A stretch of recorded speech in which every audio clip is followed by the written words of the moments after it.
Plus News Updates. Ako po si Cesar Soriano para ihatid ang nangungunang mga balita sa buong kapuluan ngayon. Pinagtibay ng pamahalaang panlalawigan ng Bukidnon at ng 89th Infantry Battalion ang kampanya sa kapayapaan matapos ang dalawang magkakaugnay na hakbang laban sa insurhensiya at para sa reintegrasyon ng mga dating kasapi nito. Sa Maramag, nagkaroon ng 2 araw na profiling ng Friends Rescued bilang bahagi ng Enhanced Comprehensive Local Integration Program o ECLIP upang tukuyin ang kanilang pangangailangan at tiyakin ang tuloy-tuloy na tulong ng gobyerno para sa pagbabalik loob sa lipunan. Sa bayan naman ng Quezon, 10 barangay ang sabay-sabay na nagdeklara sa CPP-NPA-NDF bilang persona non grata na sinelyuhan ng seremonyal na pagsunog ng bandila ng grupo, isang matapang na pahayag ng kolektibong pagtanggi sa karahasan at pananakot.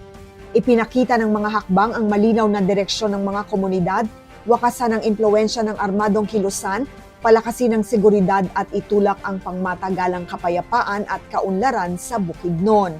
Kinumpirma ng Bureau of Immigration o BI na namalagi sa Pilipinas ng halos 1 buwan ang 2 suspect na sangkot sa mass shooting sa Bondi Beach sa Sydney, Australia. Ayon sa BI, dumating sa Pilipinas noong November 1, 2025 ang mag-amang Indian nationals na sina Sajid Akram, 50 anyos at Navid Akram, 24 anyos. Davao ang kanilang idineklarang destinasyon at umalis sila ng bansa noong November 28, 2025. Sa kabila nito, una nang tiniyak ng PNP na walang nakitang malaking banta sa seguridad sa bansa.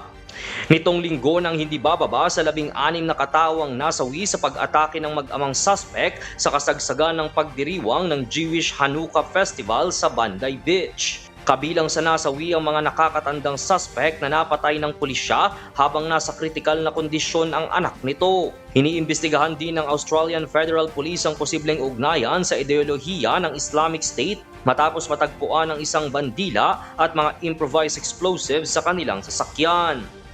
Sinuspinde ng Land Transportation Office o LTO ng 70 araw ang lisensya ng isang driver matapos niyang makaalita ng isang lalaking nagtutulak ng kariton sa kalsada sa Barangay San Roque, Antipolo City.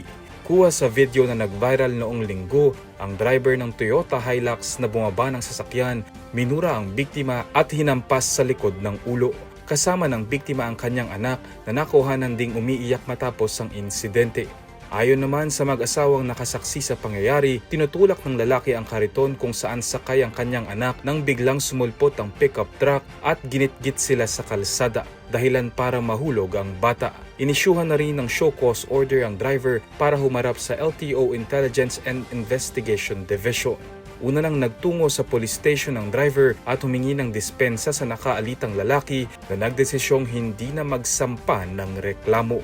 Ako po si Cesar Soriano, kasama nyo sa bawat pagputo ng balita.